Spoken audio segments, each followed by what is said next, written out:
Welcome, everyone. So good to being together again. So good to always be together. This class is this year we are slaves. Next year we will be free with Rabbi Zachary Truboff.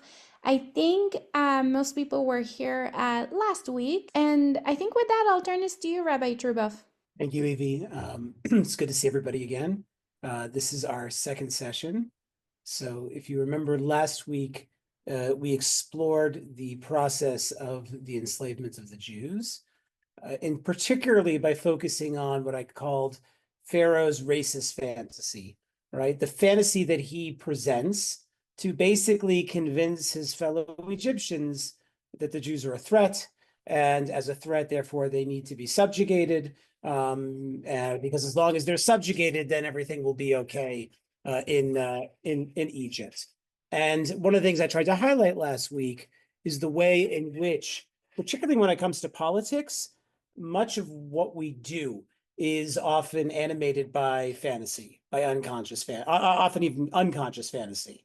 Not just the fantasies we talk about, the fantasies that we buy into and don't even realize that we buy into them. And it's because politics, ideology, fantasy often functions for us on an unconscious level, we can become trapped within it in ways that make it very difficult for us to find our way out again. And as I mentioned last week, one of the key aspects of the Exodus story is the fact that the Jews can be taken out of Egypt, but the slavery cannot be taken so easily out of the Jews. Right? That there's a psychic dimension to enslavement, to bondage, that becomes, if anything, the central theme of the story itself, right? Because as we know, as we follow the narrative through Shemot into Vayikra and Bamidbar, right? The question is, can the Jews actually make it to the promised land? Because every opportunity that emerges, or at least every significant obstacle that they encounter, what do the Jews want to do? They want to go back to Egypt. They thought they had it better in Egypt when they were slaves. I had a repeated refrain throughout the Chumash. So we know that clearly, right, the process of enslavement, the process of slavery, it's something that really touches us up here. And in that sense, as I mentioned, even when we today don't necessarily see ourselves physically as slaves, that doesn't mean we aren't enslaved to ideas and ways of thinking that not only trap us in a certain sense, but also sustain, I would say, the hierarchy and oppression of the societies that we live in, ways that are truly horrific. What I will note is that today we're going to start thinking about what it means to experience the process of liberation, or what it means to engage in the process of emancipation. In order to get at that, we have to start looking at the figure, the personality of Moses, who, as we know, is one of the central figures in the narrative. And one of the things that makes Moses unique is that we know quite a bit about him before he is actually chosen by God to lead the Jewish people to redemption, right? If anything, you could argue that the first two chapters of Exodus are all about giving us the backstory to Moses. What are the conditions that led to the enslavement? What are the historical events that led to Moshe's birth and Moshe ultimately being chosen? What we want to look at is, again, what makes Moshe so unique? Why is he seemingly the only Jew that we can find in the narrative that is fighting against the slavery of Egypt? He doesn't necessarily do it so successfully, as we'll see, but he seems to be maybe the only Jew in the land of Egypt, and maybe the only person in the land of Egypt that is willing to act out against its fundamental corruption and perversion, that is this Beit Avadim, this house of bondage. What I want to do is we're going to look at the Moshe narrative, particularly the events that lead up to the burning bush, in order to get a better sense of what is really these initial stages of liberation, of emancipation. Because what I want to argue over the next hour or so is that Moshe does something very radical, very significant, even before he's chosen by God. To a certain extent, Moshe is the only one who is able to extricate himself from the slavery that is Egypt. He's the only one who's able to get to do it. And the question we have to ask ourselves is, how is that possible, right? What does that actually look like? And it's not a simple process. It's not an easy process for Moshe, as we're going to see. So just again, I'm not going to read all these sources, but the problem that is presented to us as we look at Moses, as we look at Moshe, and the way that Moshe interfaces with Egypt, is this question of ideology, right? So I want to unpack what I mean by that, because ideology is often at the heart of the way that hierarchy and oppression and subjugation takes place in societies. Right. If you remember, I read these two texts last week, one from Rabbi Samson Raphael Hur, one from Hannah Arendt, about the nature of slavery, and that the true horror of slavery is not simply that it takes a human being and subjugates them and treats them as property, right? The true horror of slavery is that it convinces the human being that has been subjugated that they are property, that they are always property, right? That they are never have been or will be anything other than that, right? And that is what Rabbi Samson Raphael Hur gets at when he describes Egypt as Beit Avadim, that it is a house of bondage. It is a house of bondage in the sense that the Jews in Egypt, once they become enslaved for decades, centuries, they don't see any other reality, any other possibility for themselves. To be born a Jew in Egypt is to be born a slave and to die a slave. That is the Jewish reality, right? That is the horizon of possibility, right? There is nothing beyond it for the Jews. That is the reality of Egypt. And that is the true horror, right? It's not, like, as I said, just to be subjugated. It's to believe that your position of subjugation is the only possibility for you. That is what you were born to be. That is how you shall, you shall die, right? That is the only way to convince the slave that they cannot be anything other than a slave, is through, again, a framework of beliefs, what we often refer to as ideology, right? Ideology, for the purposes of this year, is the story that societies tell themselves to cover up the oppression that is often at the heart of them, right? All societies, I brought it here. This is Karl Marx, Communist Manifesto. I happened to be reading this last week with my son, who's taking a philosophy class, political philosophy class. And as I was thinking about this year, I was reminded this is the first line of the manifesto is probably one of the most famous lines in all of Western literature, Western political thought. Right? Marx famously says, the history of all hitherto existing societies is the history of class struggles. Every society, right, that humans have ever been a part of has hierarchy and oppression, right? We talk about class struggle, that's all we really mean. Yes, it's the rich versus the poor, the rich who are subjugating the poor, but at a basic level, it means that all societies have hierarchy and oppression. And Marx goes on to list them, right? Freeman and slave, patrician and plebeian, lord and serf, guildmaster and journeyman, in a word, oppressor and oppressed. All societies have this. It's actually like fundamental. It's constitutive to all societies.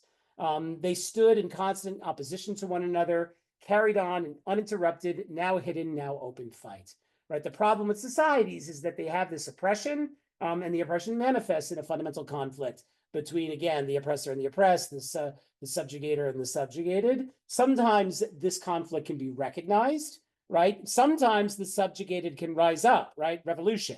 But what Karl Marx, at least for most of the human history before modernity, is that most of the time, and this is true even in modernity, societies don't even recognize that they are built on oppression, right? Because of the story they tell themselves to justify that oppression, to explain why it's okay the slave is a slave, why the king is the king, right? That's just the way it is.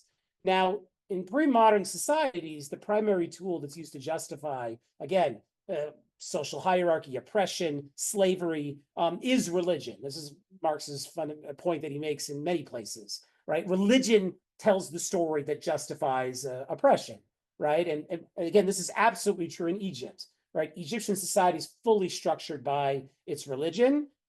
Pharaoh is the god king, right? He is the head of the priests, right? There is a whole narrative that justifies, legitimizes, right, the slave society that is Egypt. And the way that narrative works is it communicates to both Egyptians and Jews that the Jews are slaves, and that's the way they've been, and that's what they will always be. Right? It justifies it, it legitimizes it. And all societies have ways of justifying and legitimizing the oppression that are at the heart of them, right? That's just a fact that we all know.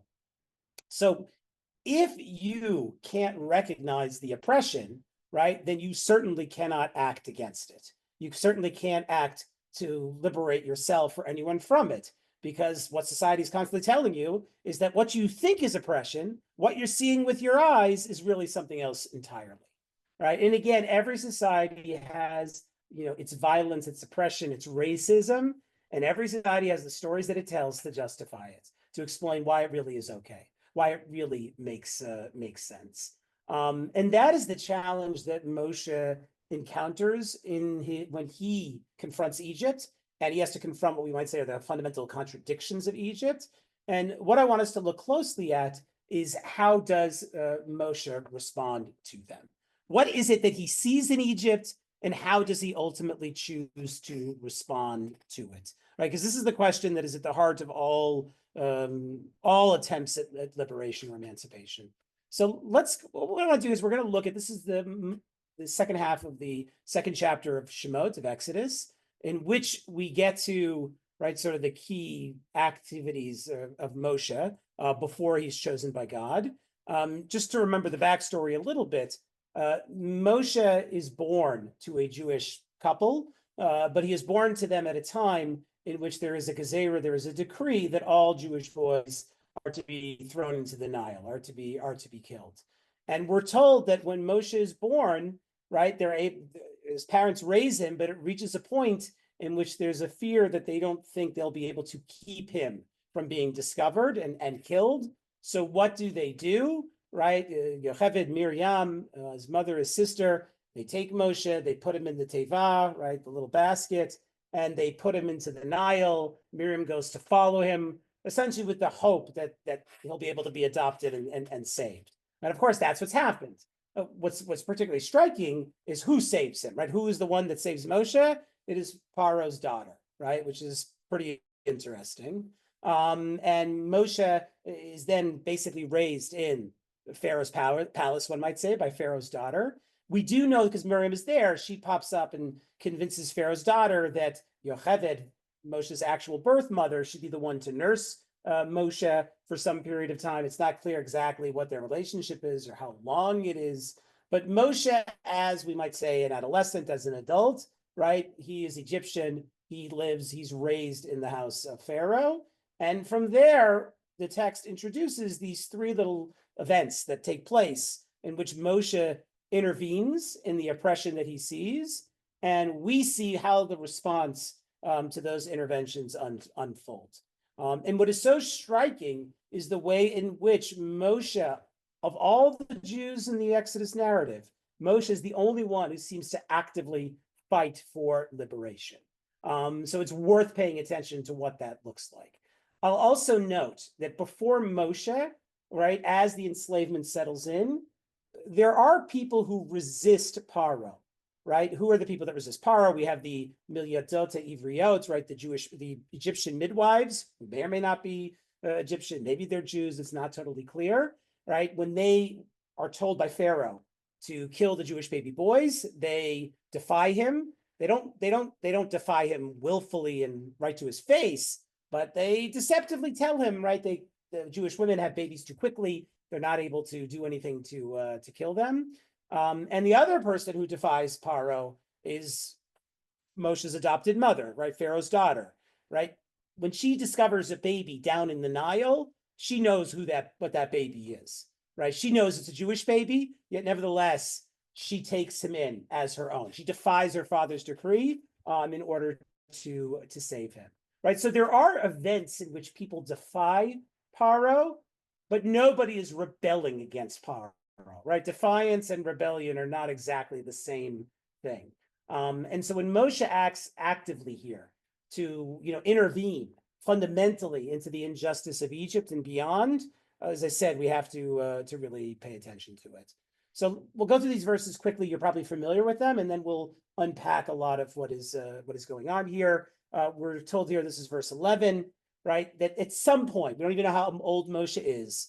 He grows up and he goes out to see his kinsfolk, right? again, one of the major questions when you read Moshe's early years is, does he know he's a Jew?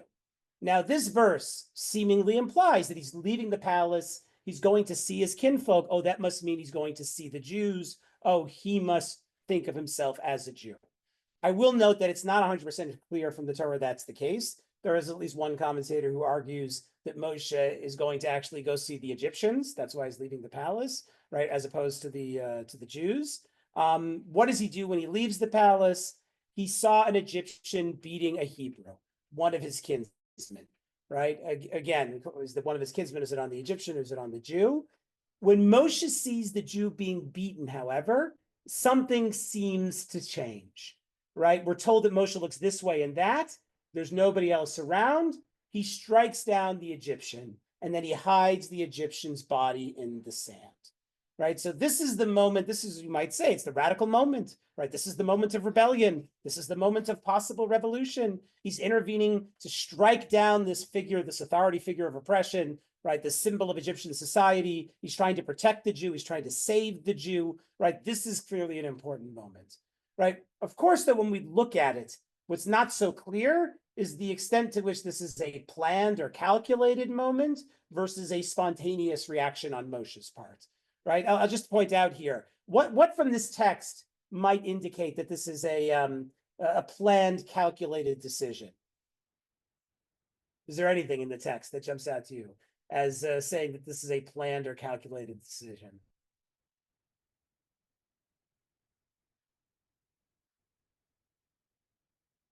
So what I will note this, he leaves the palace. He has an intention, right? He's going to see something, right? It sounds like this isn't just coming out of the blue. He's not just going for a walk in the park one day, right? And he suddenly sees something, right? There's some intentionality here.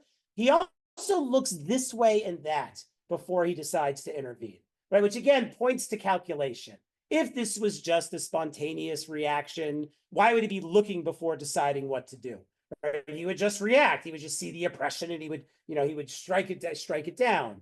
The other factor here, which isn't necessarily, again, so obvious, is that he's careful here to sort of cover up his actions, right? He buries the Egyptian's body in the sand, right? That sounds like somebody who recognizes there's going to be potential consequences for what he has done. So it's worth asking ourselves, because I think there's some ambiguity, whether or not Moshe's intervention is, again, somewhere between spontaneous and also intentional. But he acts, he saves the Jew, he covers up what he's done, and then he goes on his way. However, we read in the very next verse, Moshe went out the next day, right? It's not clear. Is he just suddenly now leaving the palace regularly? Has he not been doing this before? Is he suddenly going out and touring the land on a regular basis? Is this new, or is this something he always does? And it seems like it's more something new, the way it's getting highlighted here. But when he leaves the palace this time, he finds two Hebrews fighting, right? He finds two Jews who are now fighting. And once again, Moshe intervenes. He says to the Jew who's striking down the other one or arguing with the other one, "Why do you strike your fellow?" And the Jew responds, "Who made you chief and ruler over us? Do you mean to kill me as you killed the Egyptian?" Moshe was frightened and thought, the matter is known, right? It's now discovered that he killed the Egyptian. The Jews know about it. Not just the Jew he saved, because the other Jews know about it too. And we're told in the next verse, verse 15, when Pharaoh learned of the matter, he sought to kill Moshe. Moshe has to flee from Pharaoh. He arrived in the land of Midian and sat down beside a well, right? So in the second vignette, Moshe encounters two Jews fighting, and Moshe decides to intervene once more. Now, the question we have to ask ourselves, how is this intervention different than the first? Or is it similar to the first, right? It's similar to the first in the sense that he sees some sort of injustice, some sort of oppression taking place. One Jew is potentially beating up another Jew, and so he decides to act. What makes this different is that one sort of gets the sense that maybe Moshe intervenes because now he feels like, he's got some momentum. Like, I've been doing this. Like, I can have an impact here. I can change things, right? Sometimes people, when they have a bit of success, right, intervening, making things better, they start feeling like they can do it everywhere, right? And one can't help but read the text and sort of wonder, is Moshe encountering these Jews and being cautious? or is he actually being, confident, maybe even a bit overconfident? Because when he tries to intervene this time, it's not clear he's successful at all. Like, we're not actually told that the Jew stops beating the other Jew. All that we're told is that the Jew knows that Moshe killed an Egyptian and calls him out on it. And if anything, we're told Moshe's frightened. We don't even know if Moshe stays, right? There's a way in which you read this, and the moment Moshe gets called out, you could say he runs away, right? He doesn't actually do anything, right? Because he realizes that whatever actions he has done, it's now out, and there's now going to be real consequences. There's another level to this, which a lot of the commentators pick up on as well, which is the sense that Moshe risked everything to help the Jew. And how are the Jews now responding to Moshe? Are they grateful? Are they happy? Are they saying to Moshe, we want you to lead us in rebellion. We want to get behind you. You're the leader we've been waiting for. Thank you so much for being here to help us, to save us. Right? No, Moshe gets the exact opposite response, which is a lack of gratitude. And not just a lack of gratitude, there's a sense of, again, calling Moshe out. Who do you think you are? And again, we have to ask ourselves, if Moshe thought he was making a real impact by killing the Egyptian and saving the Jew, it now seems that is as far from the case as could be. It doesn't seem like he's done anything. The Jews don't seem to care. And Moshe himself is now going to be punished for it. Moshe's going to suffer. Right? What Moshe seems to learn here is that even when you act with the best of intentions to better society, what you're often going to discover is that no good deed goes unpunished. Right? This is, I think, what everybody learns if they try to make the world a better place. That you can try, but you're quickly going to find that the consequences of those actions are not necessarily going to be what you think, and they are often going to be quite painful. And in this case, the fact that Moshe killed the Egyptian isn't just meaning that, okay, life's going to get a little more difficult for him, right? It actually means, to a certain extent, his life is coming to an end. He was a prince of Egypt. He had power, he had authority, he had wealth, he had glory, right? The moment he kills that Egyptian and it gets discovered is the moment that Moshe loses every one of those things, right? He tried to intervene, he tried to help. Not only did he not help, he has lost basically all that he knows. And that leads us to, again, Moshe having to flee Egypt. He flees to Midian, which is assumed to be, basically just outside of Egypt. And we're told that Moshe sat down by the well.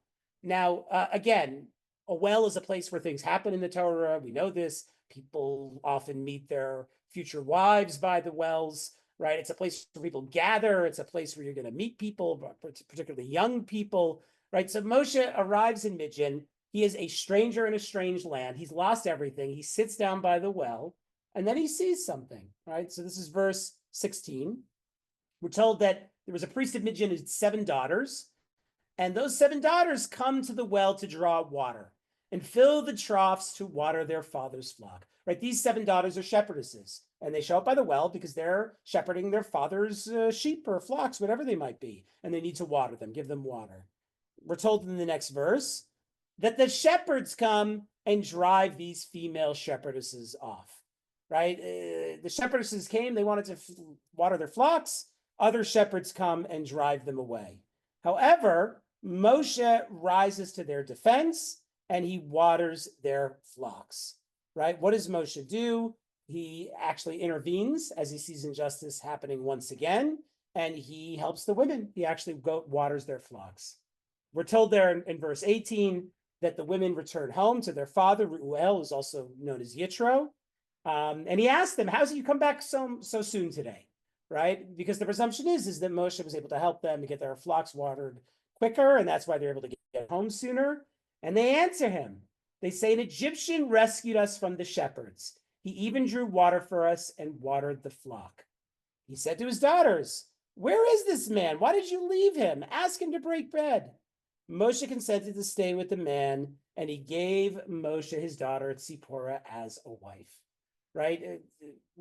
Yitro is upset that his daughters, who have been helped by Moshe, didn't show Moshe gratitude, which is interesting because before, if you remember, when Moshe intervened, he didn't get gratitude from the Jews. Here, Yitro, who is seemingly a unique figure here, an ethical figure here, he Dafka says to his daughters, right? When somebody does this, you have to show a sense of gratitude. You have to show some level of ethical solidarity, right? And again, the daughters at least presume Moshe is an Egyptian, which means he's not from Midian. They're correct in that, right? He's certainly not from Midian. So they, on some level, and Yitro gets this too, understand Moshe is a stranger. And the stranger helped them, and Yitro is saying, you had a responsibility to bring the stranger home.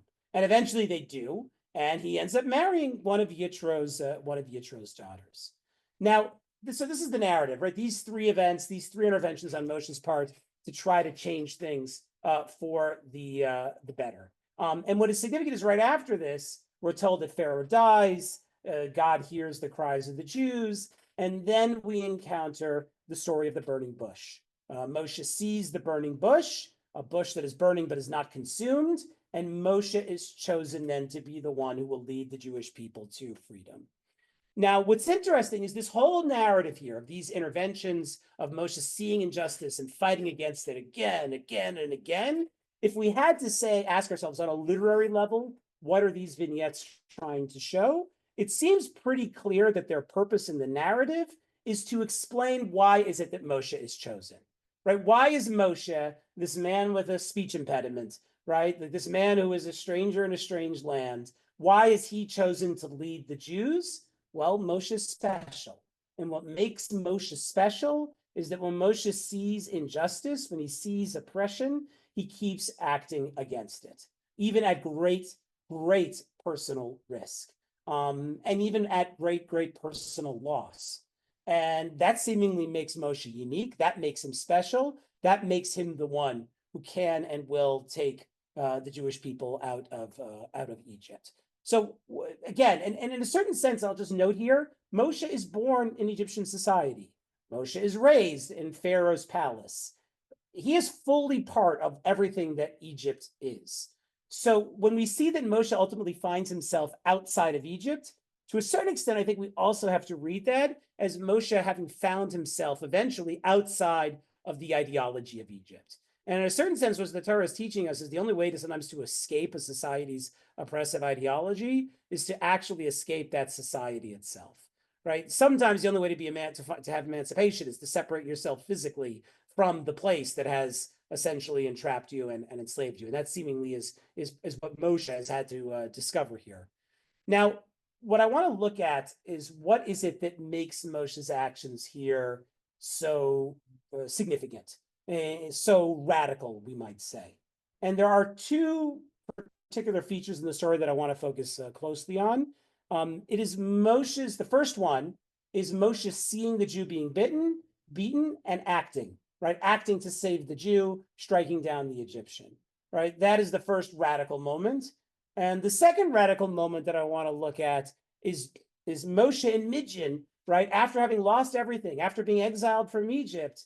And yet, what does Moshe do when he sees oppression, when he's just a stranger in a strange land? He's still willing to act on it, even though he knows what the consequences will be, right? He knows what happens when you try to fight against the oppression of a society, right? That society is going to fight back at you, and the consequences are often going to be dire, right? So these are the two radical moments that I think really take place here in Moshe's narrative, and I think it's worth paying very close attention to them. Remember, I said the first moment that Moshe really engages in that is a radical moment is the moment where he sees the Jews suffering, and he sees it as something that is so problematic that it cannot be ignored. It cannot be wiped away. So we have to ask ourselves what's going on there. The midrash already clues us into this. Midrash in Shemot Rabbah, right? It says as follows: "The Holy One, blessed be He, said, God said, you, Moshe, left your affairs and went to observe the Israelites suffering, and you treated them in a brotherly manner. I will leave the upper and lower worlds to speak with you." Right? What the Midrash is explaining is, why is Moshe the one chosen? Why does God leave the heavens to appear in the burning bush before Moshe? Because just as Moshe went to see the Jews, be with the Jews, intervene, so too God is going to do the same. That is what is written. The Lord saw that he had turned to see. As it says, actually, that verse is specifically when Moshe sees the burning bush. The Holy One, blessed be He, saw that Moshe turned from his affairs to see their burdens, the Jews' burdens. Therefore, God called to him from the midst of the bush. Right? The radical moment of Moshe is that Moshe sees the suffering, right? He doesn't turn away from it. He actually turns towards it. Just as Moshe, this is the parallel in the midrash, just as Moshe turned towards the burning bush, right, from whatever he had been doing, he sees the burning bush and steps out of his everyday life. So too, when he sees the Jew being beaten, when he sees that oppression and injustice, Moshe doesn't look away. What makes Moshe unique is that what makes Moshe radical is that he doesn't look away at the things that we might see and that disturb us, and that we typically then just try to rationalize or legitimate and say, well, it's really not that big a deal. Well, it's really just the way things are. What are you going to do? Well, what do you expect? He's a Jew. He's a slave. That's just the way that it is, right? Moshe doesn't do that. He doesn't turn away. He turns towards that which is, again, so problematic and disturbing. And that is specifically what is so significant, because problematic and disturbing things happen all around us in society, right? Oppression and injustice, it doesn't happen somewhere over there, far away from us. It happens, you see it literally everywhere you walk, right? You walk down the street, you turn on the news, you're going to see oppression and injustice everywhere. Of course, society will also then try to explain to us why those things we see that are oppression and injustice aren't really oppression and injustice, right? Society is always giving us infinite excuses to turn away, right? And what Moshe, again, is unwilling to do is to turn away. He wants to turn towards that which, again, seems so unpleasant, difficult, painful, but recognize that it has to be seen. And once it's been seen, if you truly allow it to be seen, then you can't just go back to the way things used to be. So to get at this idea of, again, the way that Moshe's radical action here is to see what nobody else wants to see and to really see it, I want to again turn to a bit of psychoanalytic thought here. We saw from him last week, Todd McGowan just happens to be a theorist who I really appreciate. He really gets at one of the core ways in which ideology functions. Right? If ideology are the stories that society tells us to justify the suffering and oppression, the question is, like, why do we buy into them? Why are we willing to listen to those stories? Why are we willing to find them so convincing?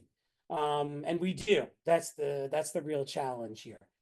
So in a book that McGowan writes on the famous French director Renoir, his famous movie, The Rules of the Game.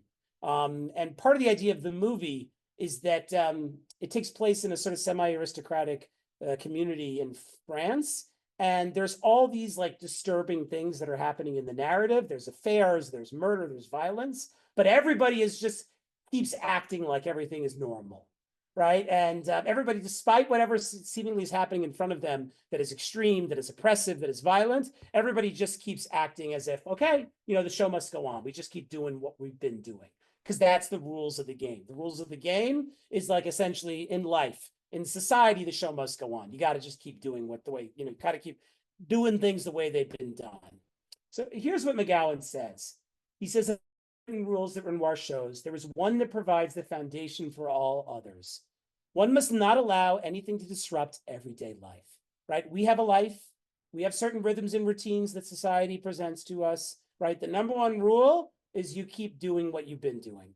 Whereas other unwritten rules vary from society to society, this one runs across societal barriers and provides the support for all other rules. If there's one rule society tells us that is the foundation of all other rules, is that the show must go on, right? Even when there's crisis, even when there's moments where it's like, how the heck are we ever going to come back from this, right? The message from society is always keep doing what you've been doing, right? If anybody knows, I mean, if you remember just 5 years ago during COVID shut the world down. And I think a lot of us thought, well, everything's got to change because of this. We can't go back to just being the way things have been, right? This is such a dramatic shift, a dramatic change. We now see things differently.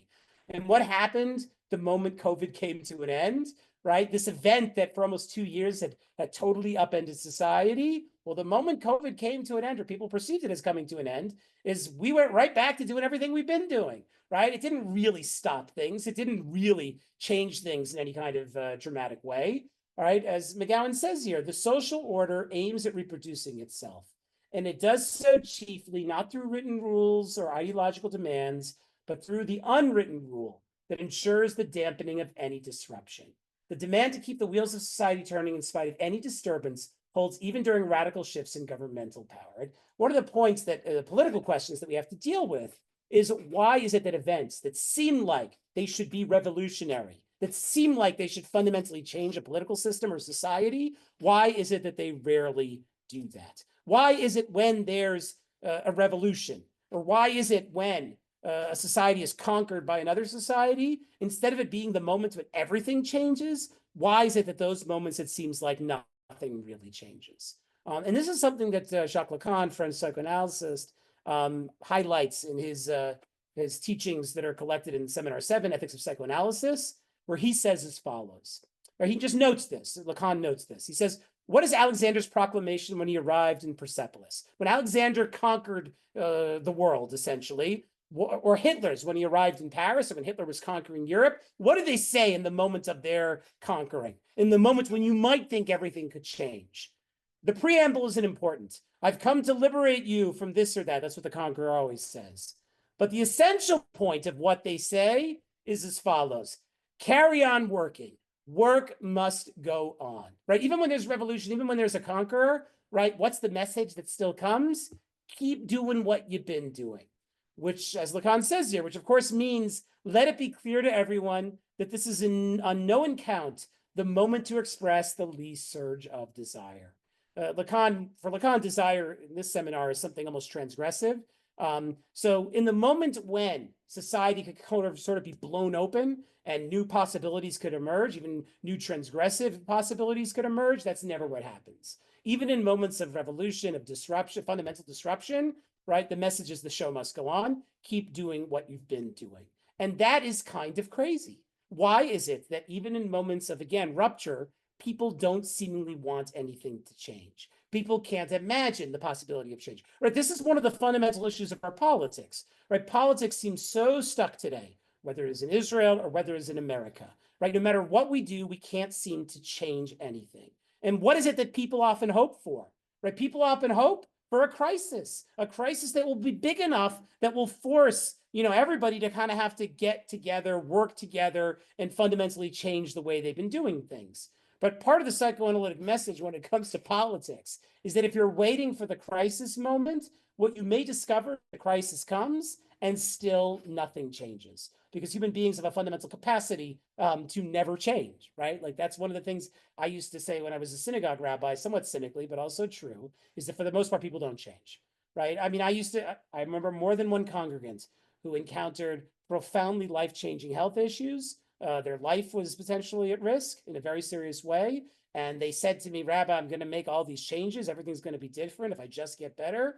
And then they got better and everything went back exactly as it was, right? That is human nature to a certain extent. And if that's human nature, then we have to ask ourselves, how is it that you break out of a society that tells you one thing, that there are masters and there are slaves? How do you open yourself up to the possibility that things can be different?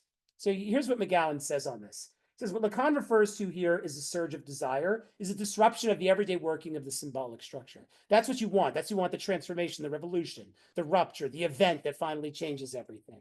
Right? The morality that he describes here is not confined to tyrants like Alexander or Hitler, but applies to every social order that privileges the promotion of the social good, that is every social order. Keeping the social order functioning trumps any other concerns, because its functioning enables subjects to believe that it provides a stable ground for their actions. Why is it so important that nothing changes? Because if anything changes, everything can change. And for ourselves as human beings, the idea that everything can change, that society isn't this like objective reality that is real and unchanging, is profoundly threatening and anxiety provoking to us. He says, as long as things appear to be running smoothly, the society takes on the guise of having a substantial existence it doesn't really have. What we want to believe a society is stable, that it functions without us, is this real thing that keeps it's going to be this way forever, no matter what. If society is substantial, subjects have nothing to worry about because it works regardless of their activity. No matter what I do, society is going to be society. Things are the way they are. I can't change them. And McGowan's point is, we actually want a society that we can't change. Because if we had to live in a society that we could change, that would actually be deeply unsettling for us. He says, this is why the image of a substantial society represents a political danger. In order for society to appear to run on its own, which is what we want, to be unchanging, subjects must turn a blind eye to what disturbs them psychically, right? We have to believe that society is sort of absolute, right? And that means in a slave society, or a society where there are rich and poor, or a society where there, again, there are all sorts of occupations and subjugations, right? You have to believe that those things are necessary, justified, eternal, and therefore don't think too much about it. Don't look at it too closely, right? Don't look at that awful thing and think that it's awful, right? Like, look away, right? And again, as I said before, if there's two messages to society, it's number one, the show must go on, things shouldn't change. And number two is that awful thing that you see that should be reason to tell you everything needs to change. It's really not so awful. Don't worry about it. It's necessary. It's just the way things are. They can't be any other way. What makes, again, Moshe so radical is that he is not willing to play the rules of the game. The rules of the game say the Jew is being beaten. That's just the way it is, right? Look away. Don't think about it, Moshe. You've got it good. Don't worry about it. All right. Moshe is doing, which is radical, is that he continues to look. He looks at that contradiction that nobody else wants to be looking at. He looks at it and he sees it for the disturbing and unsettling reality that it fundamentally is, that Egypt is not this eternal, unchanging society, but that there is suffering here that cannot be justified or explained and has to be grappled with. And this is the thing, I think, when it comes to questions of emancipation, liberation, that is, again, like the most important fundamental point. Can you see those things that contradict the story that society tells itself? Can you see them? Can you keep looking at them and not look away? Can you see them as a problem and don't let other people convince you that it's not a problem, right? That is the hardest thing. That is the hardest thing, because on a certain level, as much as we think we want things to change, what we want a lot more than that is for things to be stable and to stay the same, right? That is what we all want deep down. Because if we didn't want that, then we'd all change every time we wanted to change. And I think we all know, we're all old enough here to know how many times in our life we've desperately tried to change and it simply doesn't happen, right? So that is the fundamental challenge here. But Moshe lives up to the challenge. He sees that thing that nobody else wants to see, and he doesn't let go of it. And at least in this first part of the narrative, he intervenes, he strikes down the Egyptian, he acts. Now, the problem, of course, with his action is that in the moment he's able to help the Jew. I don't know what fantasies Moshe has, though, when he intervenes here. Does he think if he strikes down the Egyptian, this is going to be the liberation for all of Israel, for all of Egypt? That's right. It's not totally clear, right? On a certain level, you think that, again, why are you doing this, Moshe? What's going to be achieved? Even if you save the Jew now, like what really is going to be achieved by this, right? Most of us don't intervene in this kind of fashion, yet nevertheless, Moshe does. And as I mentioned before, what he discovers is that no good deed goes unpunished. Not only is Paro going to try to kill him, again, the Jews don't even seem to care. And again, we know this. Remember, I keep saying, like, people don't change, right? We want things to be the way they always were. Well, nobody proves that better than the Jews, right? That's what we see after the Exodus story. The Jews, they've had the biggest crisis, the biggest rupture, the biggest revolution imaginable, 10 plagues, splitting of the Red Sea, right? The God appearing to them at Har Sinai. And what do the Jews still want after that? They want to go back to Egypt. Well, Moshe is the only one who ultimately learns there's no going back to Egypt. And Moshe learns that because he didn't have to be dragged out, kicking and screaming like the Jews. Moshe learns it as the consequences of his own actions, and he fundamentally owns it. And this leads us to the second aspect of what makes Moshe so radical. I'll just make one other point before I get to that. It's the way the midrash is connecting between Moshe's turning to the burning bush and the turning towards the Jew and God's turning to Moshe. Those are all connected, right? Because when Moshe sees the burning bush, he sees something that is a contradiction. He sees something that is on a certain level impossible. But what the text goes out of its way to note is that Moshe sees it. And then he actually goes to comment on it, right? It says, Moshe says, after he sees the burning bush, it says, Moshe said, I must turn aside to look at this marvelous sight.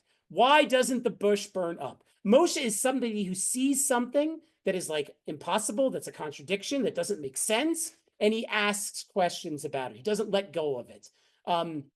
What Abarbanel points out here, a very fascinating point. He says, oftentimes we see things with our eyes, but our minds tell us that what we see isn't really true. And he gives examples of like physical mirages, right? You see something and you know your brain tells you that that doesn't make sense. So you simply dismiss what you saw, right? This happens to us not infrequently. You think you hear something and your brain tells you, no, you didn't really hear anything, right? Essentially, what Abarbanel is getting at, what makes Moshe unique, is that even in the moments when his senses tell him one thing and his brain says, no, no, no, you didn't see that, that Moshe doesn't listen to his brain, right? He actually keeps looking. And the reason this is so important is this is the way ideology functions in society. Right? We see these awful things, we see these profound injustices and hierarchy, and what immediately happens? There's that little voice in our head that tells you, oh, you didn't really see that, right? You saw that guy getting beat up by the police. You know he deserved it. You know he was resisting arrest, right? You hear on the news there's more Palestinian civilians who are killed in the West Bank. We saw yesterday or 2 days ago, a woman who was 9 months pregnant killed at a checkpoint. Well, it must be, she didn't listen to them, right? There has to be a reason like why this happened, right? Ideology is always trying to tell you, don't believe your eyes, don't believe your ears. And when we are faced with that contradiction, the challenge that Moshe models for us here is not to give in and say, well, I shouldn't believe my eyes. I shouldn't believe my ears, right? The challenge is to ask questions, to see that contradiction and say, wait a second, what is going on here? It's only because Moshe can look at the bush and see that it's not burning, but it is burning, right? And ask that question, what is going on here? That is the moment that God appears to him, right? And that intervening in ideology, intervening in oppression always requires us to see that thing that doesn't make sense, that everybody tells you to look away from, and to keep looking, right? To listen to your eyes and not the stories that society is telling you. It's not an easy thing, not an easy thing at all. What I want to conclude with in terms of Moshe's radical actions is the latter part of the narrative, where after Moshe arrives in Egypt, he sees these female shepherdesses being oppressed, being harassed by the men, and Moshe intervenes. Now, what is fascinating here is that when Moshe fought to save the Jew, he is intervening at the very core of Egypt's identity. Egypt is Beit Avadim. Egypt is a slave society. When Moshe strikes down the Egyptian, he is striking at the heart of everything that represents what Egypt is. When Moshe arrives in Midian, what does he see? He sees a bunch of men pushing out the women who were at the well. Well, guess what? What is Moshe seeing? He's seeing injustice. He's seeing what we would also call patriarchy, right? Every society in his time, and most of them, unfortunately, still today, are patriarchal, which means men are perceived as being more physically stronger. They are considered to be more powerful, and women are subject to their harassment and to being subjugated by them. Right? So Moshe sees an injustice that is as normal as anything. But what does Moshe do once again? He decides to intervene, or maybe he can't stop himself from intervening. Because what is so striking here is that Moshe knows the price of intervention. Moshe knows the price of fighting injustice. And what is that price ultimately, which he learned in Egypt, is that if you try to fight real injustice, and real injustice is not just a person, right? It represents the structural authorities that make up society. If you try to fight society, right, there's only one consequence. There's only one way the story is going to end. It's going to end in your death, right? That's what Moshe learned in Egypt. You fight back against Egypt, Egypt is going to kill you. If that was true in Egypt, where Moshe was a prince, where Moshe could still convince himself, you know what? Like maybe Paro will forgive me. Maybe, my status will get me beyond this, right? He could have convinced himself of that in Egypt. In Midian, he's a stranger in a strange land. He has nothing. He knows nobody. If he intervenes here, even if he is able to overcome those men that day, what could easily happen the next day? Moshe already knows what can happen the next day. Those very men could come back with their friends and they could kill Moshe, right? Even if Moshe beats them now, there's absolutely no guarantee that he can protect himself in the future from them. So when Moshe chooses to intervene here, he is clearly risking his life, right? He is fighting against the system and he knows what the consequences might be, and yet he still intervenes, right? It really makes no sense. How can Moshe do this? Why does Moshe do this? Ramban, Maimonides actually picks up on this in the Guide for the Perplexed. he sees this moment as extremely important. He sees this moment as the beginning of Moshe's rise to prophecy, right? Because part of the first step of becoming a prophet is acting ethically on behalf of others, acting ethically on behalf of a community, to see injustice and to rise up to fight against it.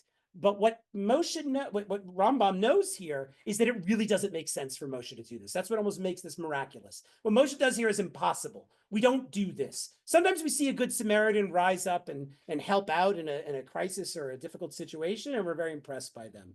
But this isn't just being a good Samaritan, right? This is fundamentally risking your life, almost perhaps for certain death. And one thing we know, at least from Moshe's own personal history, that's what he would have to confront with this.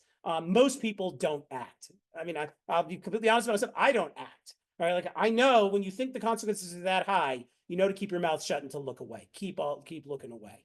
So here's what Maimonides says: the first level of prophecy consists in the fact that an individual receives a divine help that moves and activates him to a great, righteous, and important action. First step of prophecy is being like experiencing Ruach Hashem, divine spirit, and acting against injustice on behalf of others, such as the deliverance of a community of virtuous people from a community of wicked people, or the deliverance of a great man doing good. The individual in question finds in himself something that moves and incites him to action that is called the Spirit of the Lord.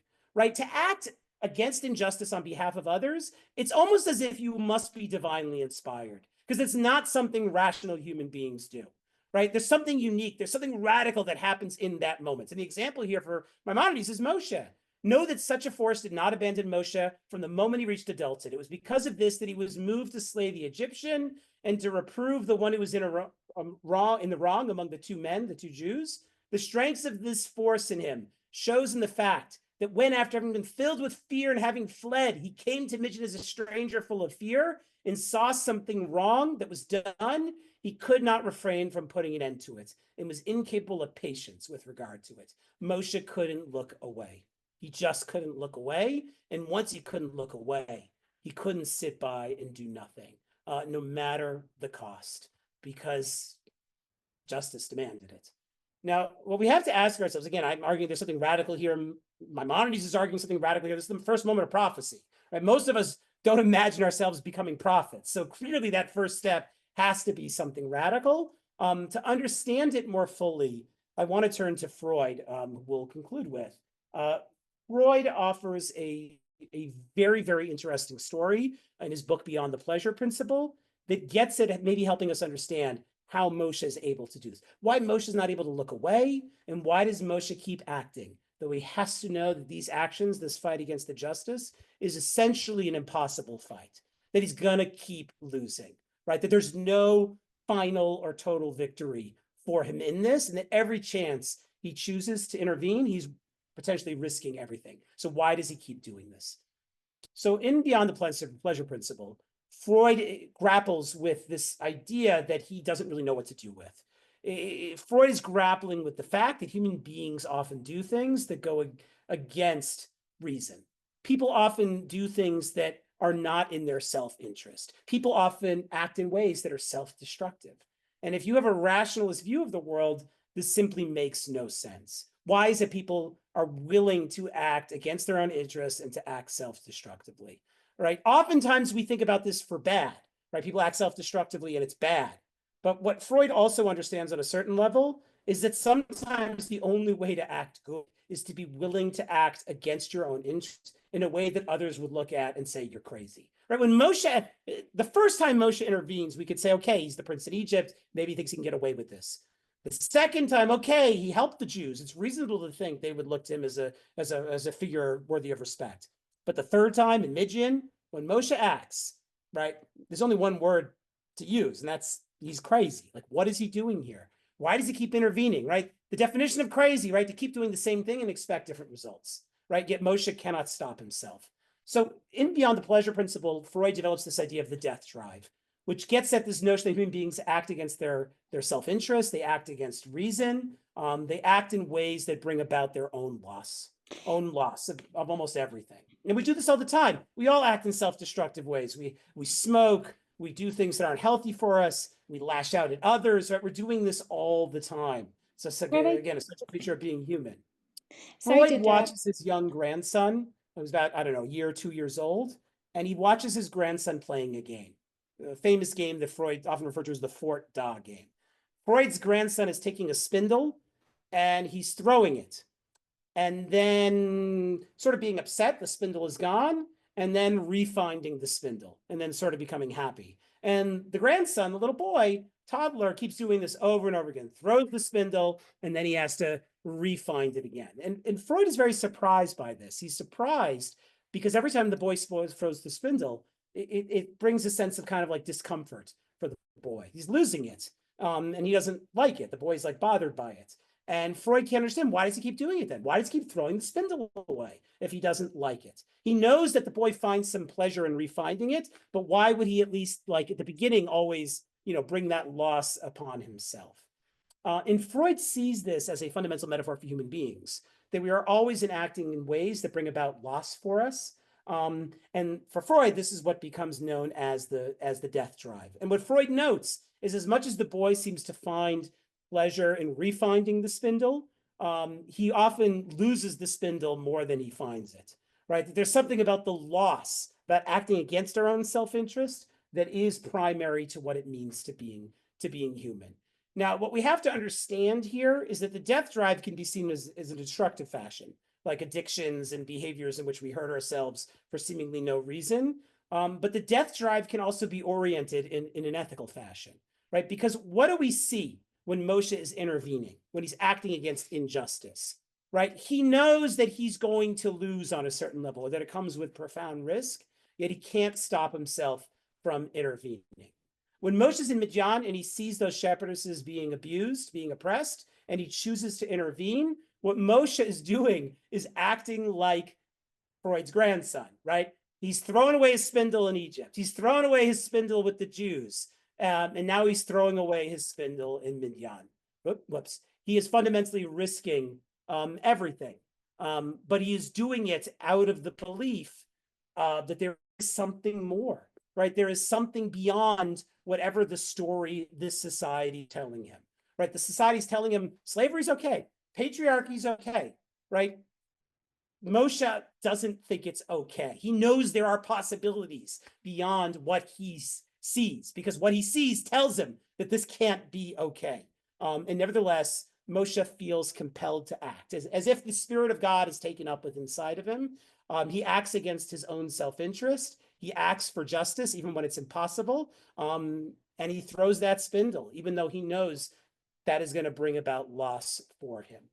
I think there's a lot to learn from the figure of Moshe, especially in times right now. I mean, we spoke about this a little last week. People in America, Israel, wherever you are, you're most likely living with political instability. You're most likely living with the threat of oppression.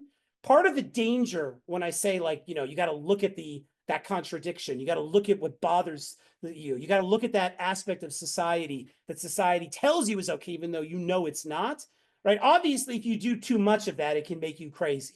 So I'm not asking you to be like Moshe, because what do we learn from Moshe's story is that if you take that all the way to the end, it often means extricating yourself from the place in which you are perhaps most comfortable, where you see yourself, right? So I'm not saying that's the story necessarily that is for all of us, but on some level, if we want to see things change, if we want to change ourselves, it's going to require us looking at those things that disturb us, and not being convinced that they're okay.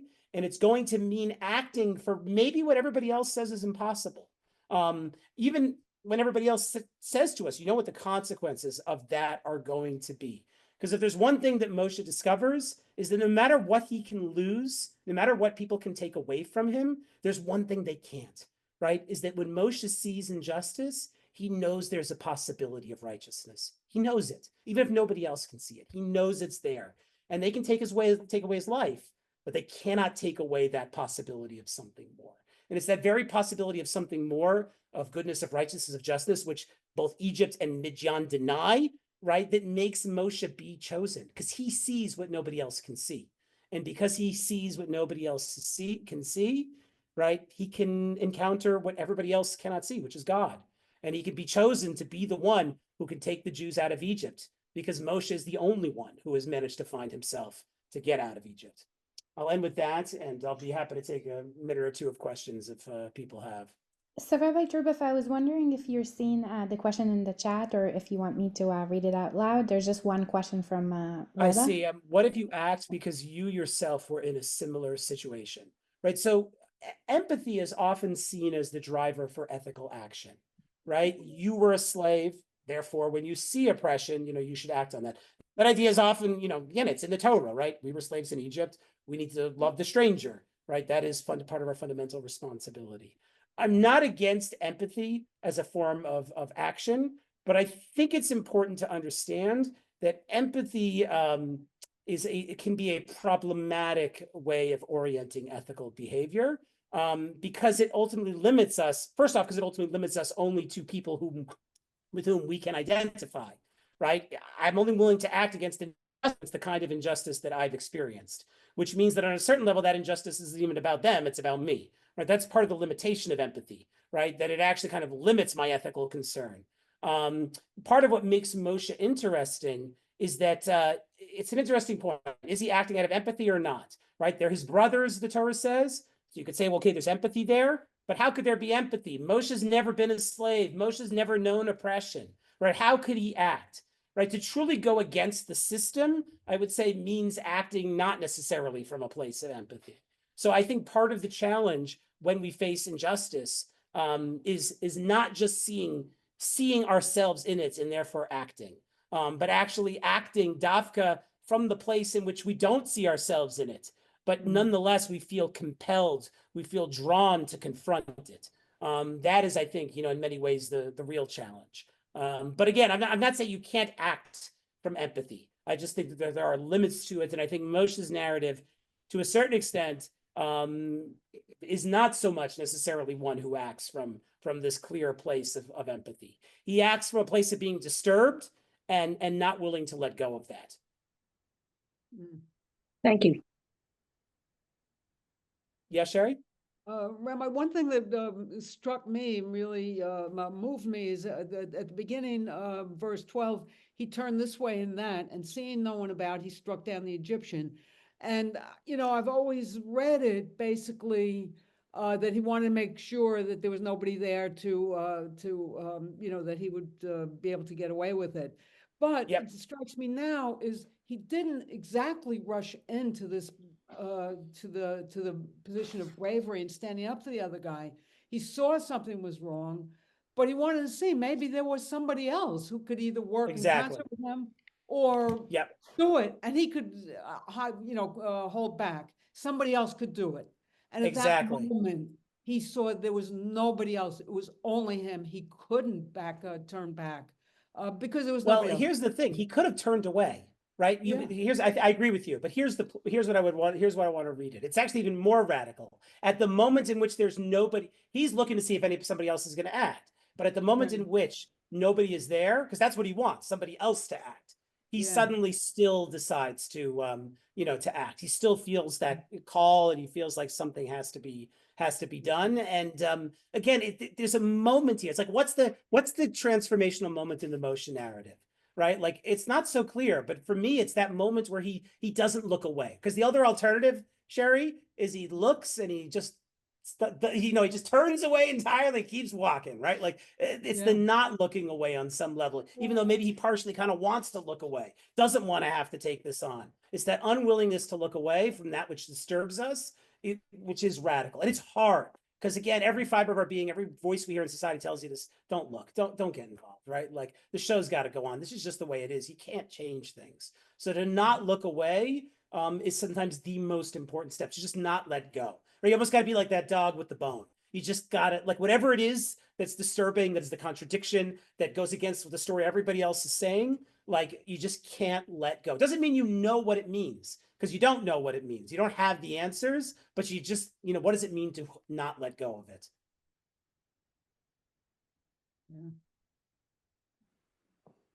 Any additional questions, anyone? Okay. I want to thank you very much, Rabbi. Very interesting discussion. We'll pick up on this theme next week, because this is, again, one of these central themes in the narrative about rupture, disruption, revolution, And like, why is it that we have such a hard time embracing it? Because I'll just note that today we saw it from Moshe's perspective. Moshe is someone who sees the contradictions, sees the lies, sees the distortions, doesn't let go, ultimately finds himself out of it, but only by leaving Egypt, right? The flip side of that, the mirror image of Moshe is Paro, who confronts Moshe, confronts the miracles, confronts God. And what does Paro keep doing? Right? Paro keeps saying, sorry, like I don't care, right? Like Paro is Moshe's opposite, right? Where Moshe can't look away, all Paro can do is look away, right? And so I want to look at that other side of it as well, because that is the challenge, right? The way in which society tells us to look away, that even when there are miracles and contradictions and terrible things, somehow society convinces us to, just keep doing what you're doing. That's the rules of the game. The show must go on. So that's what we'll look at, next week. All right, thank you so much, everyone. Thank you, Rabbi Truboff, for this wonderful second class, and thank you also to all the participants. Just a reminder that Spring's Month is underway. We have many more classes. You can find information and register at derisha.org/classes. For now, lehitraot.